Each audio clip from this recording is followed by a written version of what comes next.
This is something that I want you to keep in mind before all planetary invocations, evocations, whatever you want to call this.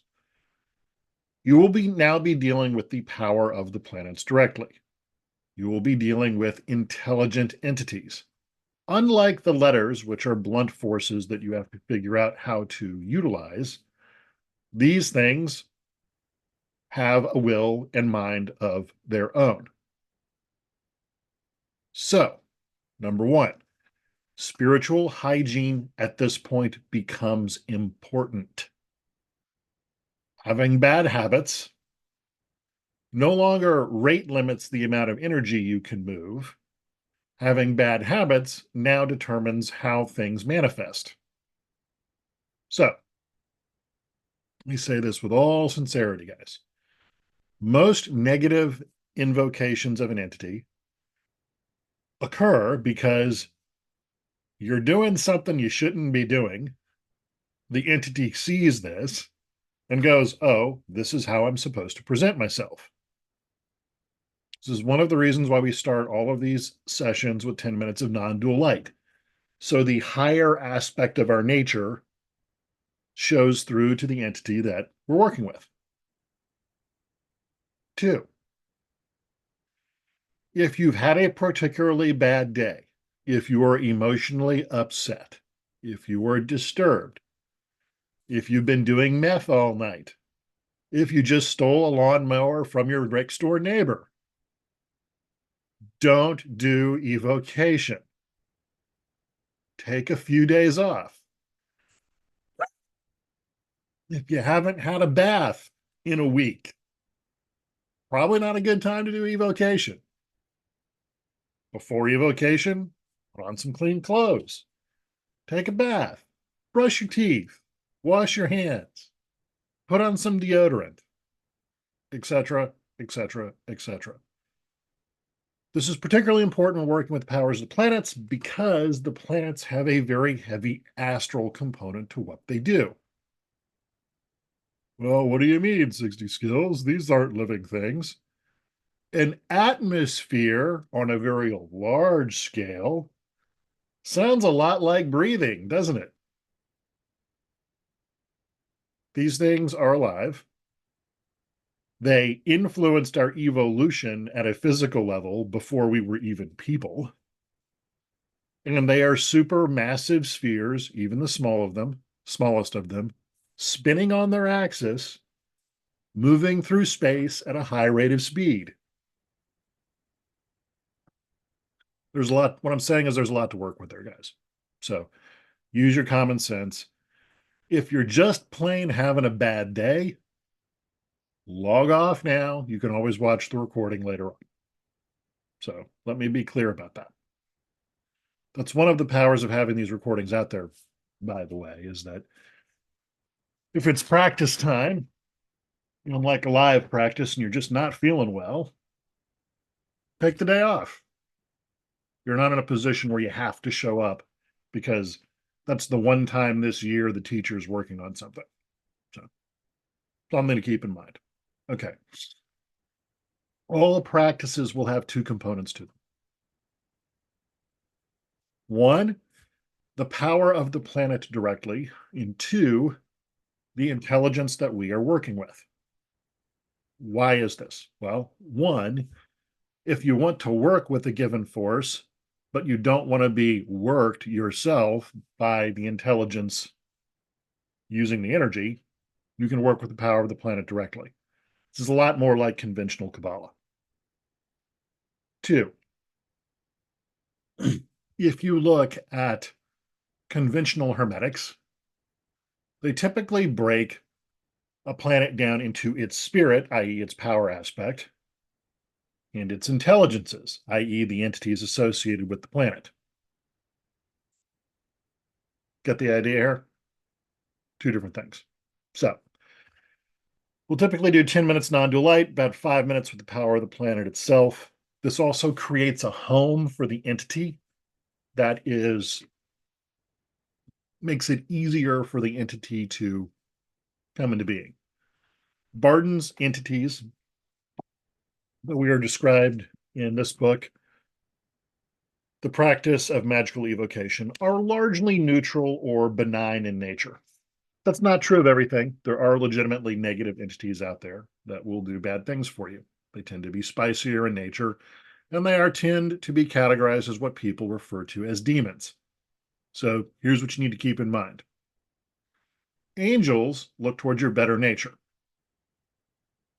They're generally only going to help you with something if they think it's beneficial for you. Demons, on the other hand, are cash and carry. You ask them to do something, you pay for it, they're going to do it for you. Now, there are truly negative entities out there, which in classical hermetics are referred to as the powers of the Kipalith. There's no advantage to working with those at all, ever. They're just destabilizing and will wreck your life. Some people refer to these things as shards, or leftover incongruent pieces of the last manifestation of the prior universe. You're literally not physically designed to deal with this stuff. So exposure to it is inherently bad for you. Just as John Michael Greer would say, if you could physically put your body in the center of the sun. We're not designed to do that. You wouldn't survive it. So I will give a bit of a philosophical lecture here today, guys. And one of the few times I do this, but we're starting to deal with some things here where you can really hurt yourself if you're not careful. As we've talked about before, the more physical you make the manifestation of an entity, the more the astral, cultural, historic, energetic buildup associated with that entity will manifest itself. This is why at a very high level, very non-dual light, very Akashic level, most things are pretty beneficent, pretty easy to work with, pretty friendly. That is not true of everything. When you get a lot of these things down into their astral, vital, or etheric level, they can be really dirty. Also, very willful because they're near the physical realm, and very hard to control. So, my advice is you're going to mostly want to deal with these entities at the mental level and above. That's where they can provide information for you. Now, this is going to get into the next part here. Okay. If you're just getting information from an entity, there doesn't have to be much of a relationship, and there isn't much of a bill due.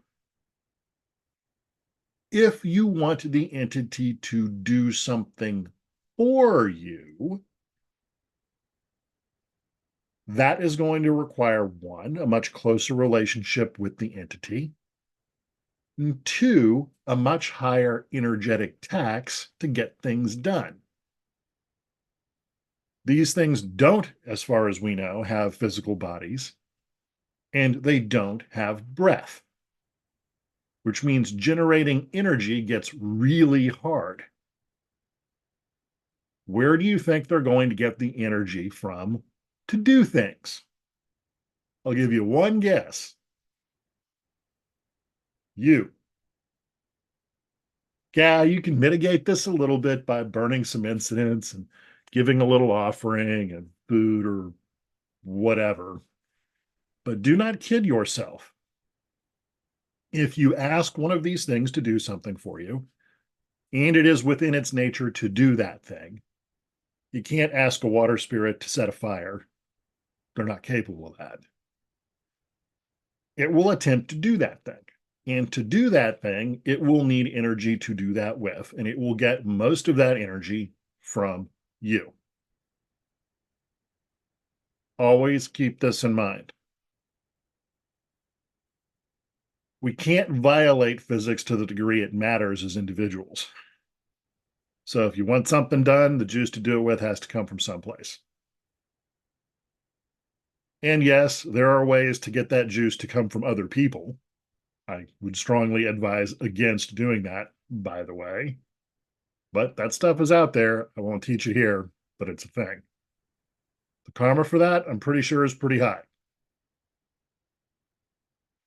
Okay. The more you work with an entity, the more it will influence your thoughts and actions.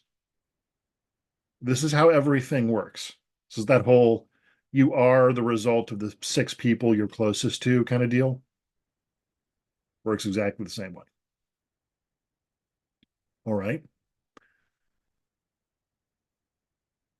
When you are working with entities, you need to keep that in mind. This is why journaling, when you do this kind of work, is mandatory. You have to do it. Because when you work with these entities, it'll change the way you view the world. That can be good, or that can be bad. I have often wondered, why am I so enamored of letter magic? What is it about letter magic that I find so damn interesting? Is it my personal interest? Or did I just run into some entity along the way as a super sensitive psychic kind of guy and it glommed onto me and this is what I'm doing? I don't know. I don't think that's the case. But as we've often spoken about involving the Gregores here, when you're under the influence of something, it seems completely natural. It seems to be your idea.